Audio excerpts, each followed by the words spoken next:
Alright,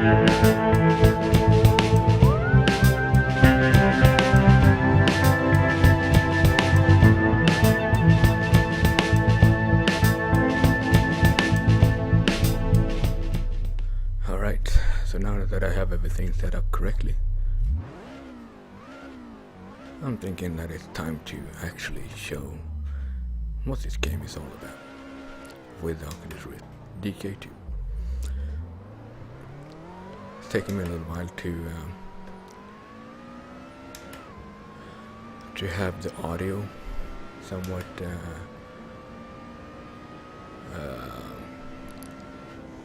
correct, because you haven't been able to hear what I say, and having said a lot, although not audible,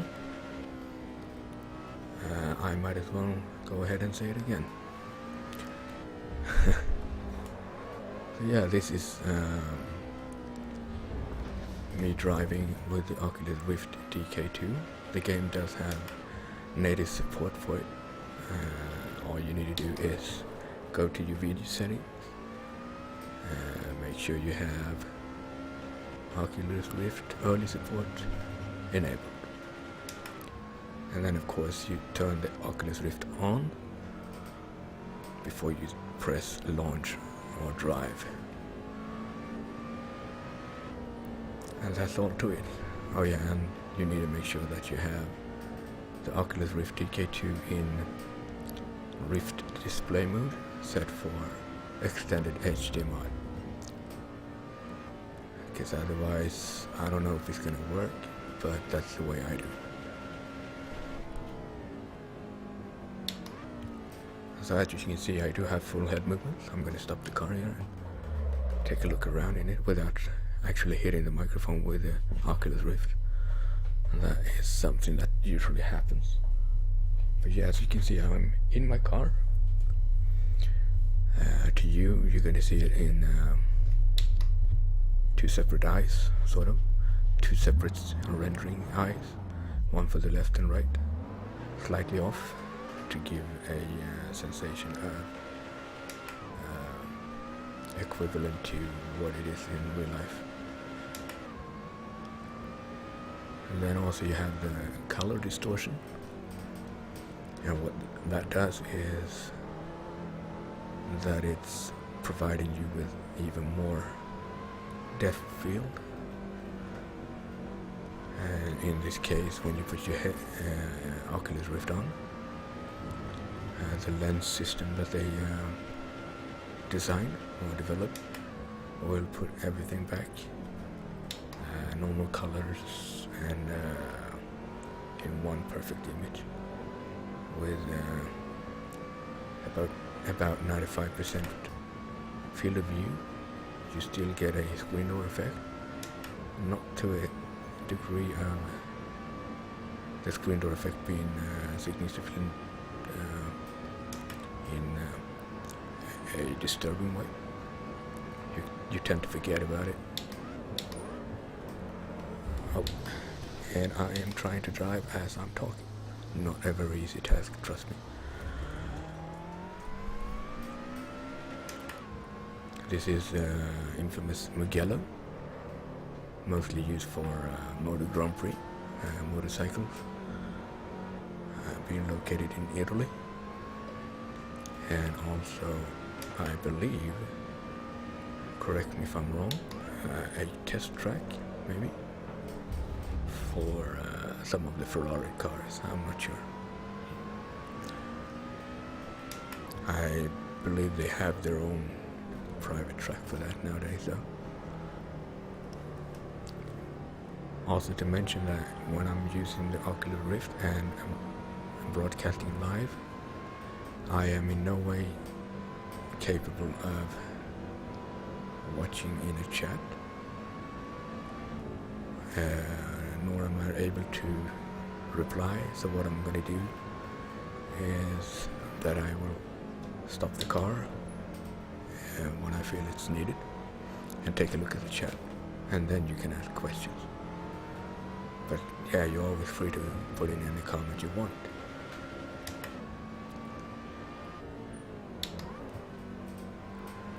So this is a Lotus 7, open wheel car sort of.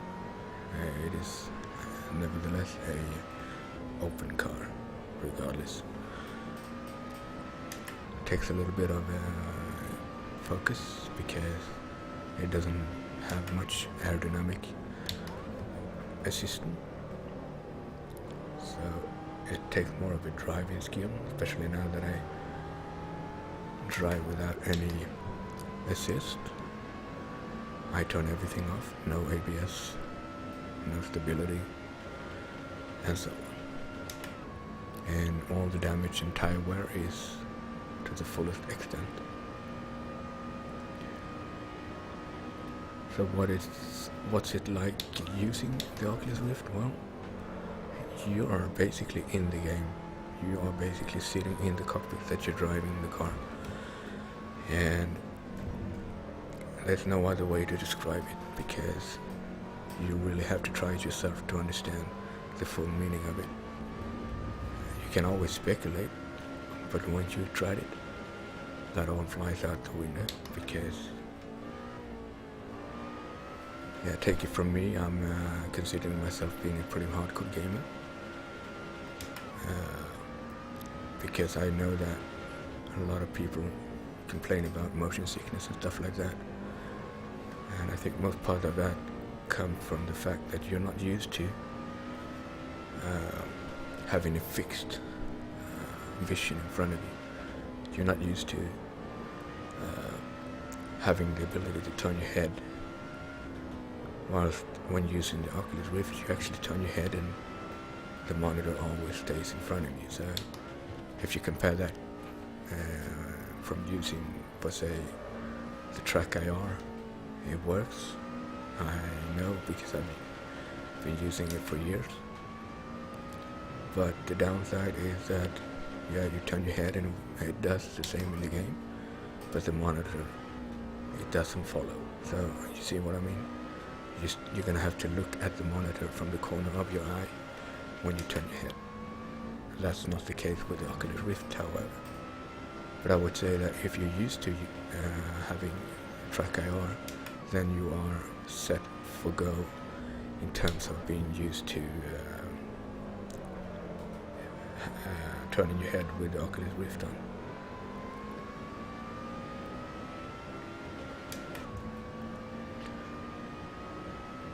Then I also have access, thanks to a good friend of mine, to a closed beta of the Project Car game. I'm gonna sometime later, maybe tomorrow or the day after tomorrow, post or broadcast a couple of laps on the Nordschleife, also called the Green Hell, and you guys get to see what it looks like in Project Cars. Now don't take me wrong, I mean the resolution is great with the DK2 compared to the DK1 that I also had. You now have 1080p resolution, but you're still seeing the pixel, and by that I mean if you would have sit like 1 or 2 inches away from your standard monitor, you will also be able to see the pixel. So there you have it. In order to overcome that, I would say that the consumer version, which from what I've heard will need at least 1440p, 1440p to somewhat overcome the pixelation. What's the big difference? Well, comparing the DK1 with the DK2, that would be, say, if in DK1, I'm going to show you here. You see that sign on the right side there, or it's a marking. But we're going to have a sign here on the side of the road before the corner. You see the signs here? These ones. You couldn't actually teleport the sign, or if it was a car that's still there parked next to the road with the DK1, that is. With this, there's no problem. So yeah, you could argue that the DK1 was not playable, it was just a fun toy to play around with. But nevertheless, you did have pretty decent immersion feeling with it, because everything close to you in the game would show up really nice.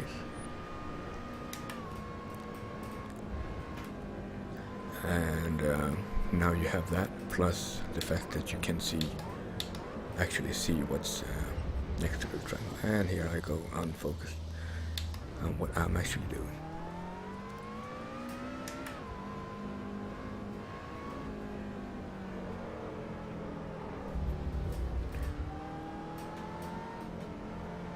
So if I'm gonna try to compare the games from the little experience I have from Project Cars and iRacing as well, that I do play a lot, I haven't yet been able or successful to enable the Oculus Rift DK2 with that. I tried the DK1 with it and it was okay. It is supposed to have native support as well, although I haven't really checked or read on how to set it up correctly yet. But it'll come the day that I will broadcast live doing some iRacing as well with the Oculus Rift. So for the Oculus Rift comparison, I would say that Project Cars and this one, Assetto Corsa, is pretty similar. You are able to move around your head and look all you want in your car. Having that said though, Assetto Corsa is a complete release. It is fully released. As for Project Cars, it's still a closed beta, so it has some work to do still. For example, the missing back seats. I figured they never thought that people would actually be able to turn around and actually see that there was no backseat. But there are no backseats in no cars.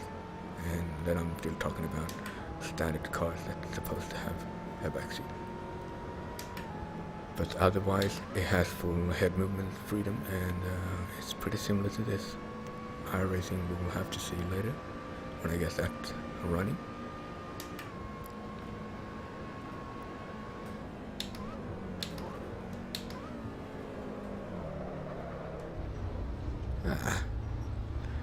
Alright, I have turned down the volume so much that I am not able to fully hear the engine, which makes it a little harder to estimate what gear I'm at and what rev I am at and so on. So it's harder to judge when it's time to brake and stuff.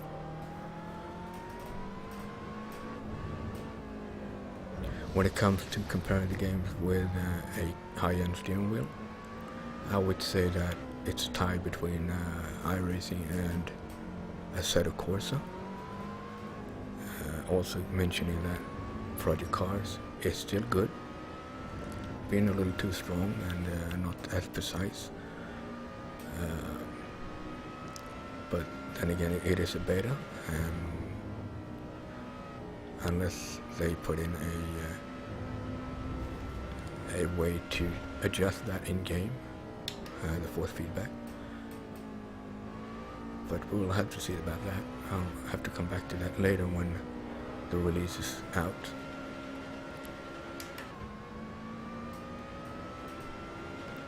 But for the games that do work, this one and iRacing, I am using a reference to what it's like compared to driving my real car, a real Mercedes in real life, and trying to have that as a reference in terms of how strong feedback I want, and vibrations and everything, all the bumps in the road.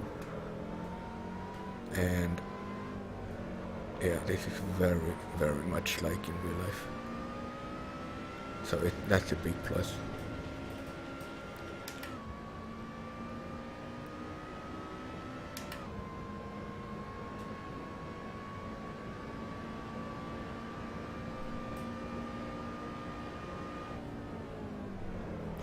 So I'm going to stop the car here and have a look around in the car without banging into the microphone, hopefully.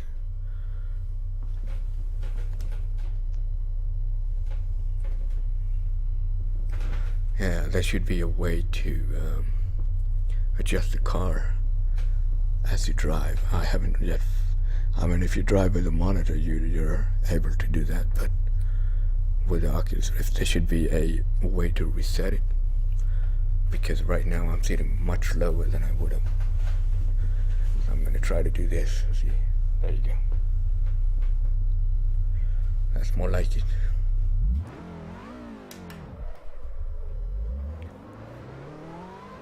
Yeah, I am actually able to do things that you can't do with a monitor. Look under the panels here and take a nice look, and I can go really close and check out all the dials and admire all the fine details. Alcantara wheel, and it's perfectly synchronized with the one that I hold in my hands for real, so I feel genuine. The footwork isn't as good as in Project Cars.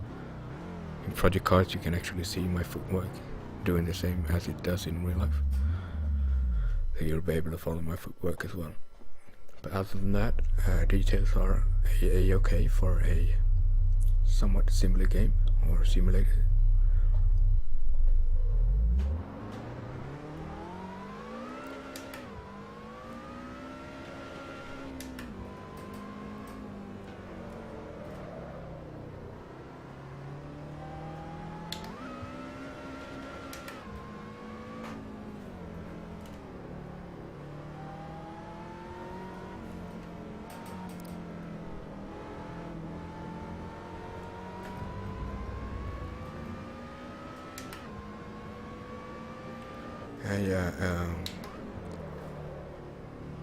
Let's talk a little bit about the track.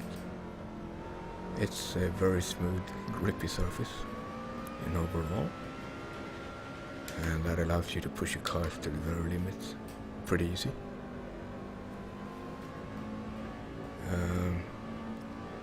Then you have the elevations to think about, whether it's going uphill or downhill, and that affects in general torque or speak the balance of the car. So before a corner you want to make sure that you have the maximum grip on the front wheel, because that will make you give you the ability to turn the car more efficiently. So say in a downhill you want to brake a little bit or tap a little bit on the brake to shift the weight of the car over to the front wheel if it starts to become understeering. If it's oversteering, you want to let go of the throttle and let the rear end of the car catch up, and then you want to catch the rear end some more with the throttle, so it's more like steering with the throttle.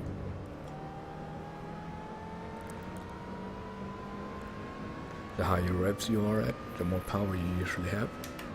So if you feel that the car is a little bit worried or unsteady, you could shift up a gear, keeping the revs somewhat lower, and that in general will provide you a more steady car.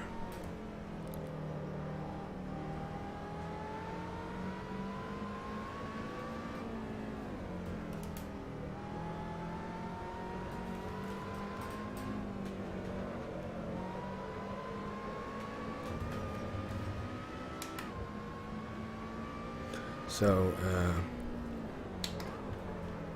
then we have the question, is it worth getting the DK2 or wait for the full release, the consumer version, or CV as many people refer to? My idea is that if you're really into the experience of having a full immersion, then I don't see no problem with obtaining or trying to get a hold of a DK2, whether you get it second-hand from Amazon, or are the lucky one that gets to order it from Oculus themselves. Having that said, it's no waste of money usually, because there are lots of people that aren't ready for the waiting if you order it from the Oculus Rift guys. It will take you a couple of weeks, and they only ship out about 20,000 units per shipment, so there aren't a lot of DK2s out there. I believe that the second shipment of 20,000 units would be somewhat now, or maybe it was in October, November, I think. And I was one of the few lucky ones ordering the DK2 as soon as I heard about it. I think maybe the same day or the day after. So I got mine about a week later, after the announcement of the release, or one of the shipment release, that is. But yeah, so having that said, there are plenty of people out there selling their DK2s, either because they don't have the money to keep them, because they are pretty pricey, or it could be that they didn't like the feeling and want to go on with something else. Regardless, you are most likely to get what you paid it for, or in some cases more, so it could actually become a profit. So yeah, it's not, if you're really interested in trying it, look it up on Amazon or whatever market you have online for second-hand items, and you should be able to find it.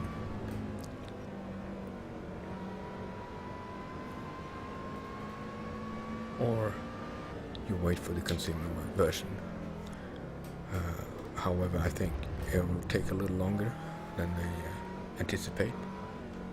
I would estimate that it would be somewhere late summer next year, or early summer, but somewhere there, that we might actually be able to see a consumer version. And then another thing is that the support for the DK2 isn't quite there yet, so there are a lot of games that require a third-party program called Vortex or Tridef 3D, and those are a little bit buggy because they still have to require a update for the DK2 to fully support the game that you want to play. Arma 3 is one of those games where you will have to use Vortex or Tridef 3D. Arma 3, however, is at the moment not working with either one of the third-party programs. I don't know what's going on, but in terms of Vortex, the guy Ralph, who made it, is working on it, however,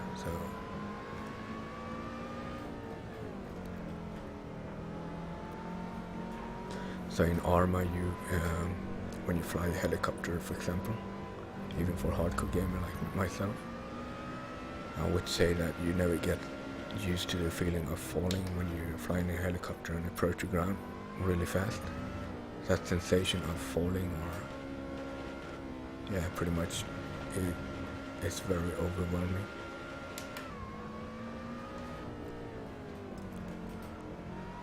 And that's with the DK1. I haven't yet been able to try it with the DK2, hence the support issue that I mentioned.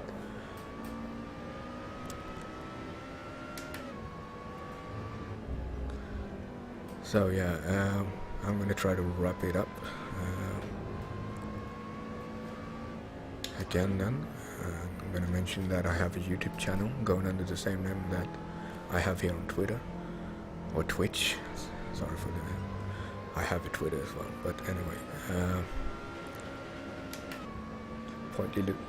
.leader 75 with a 0 and a 3 for the O and E.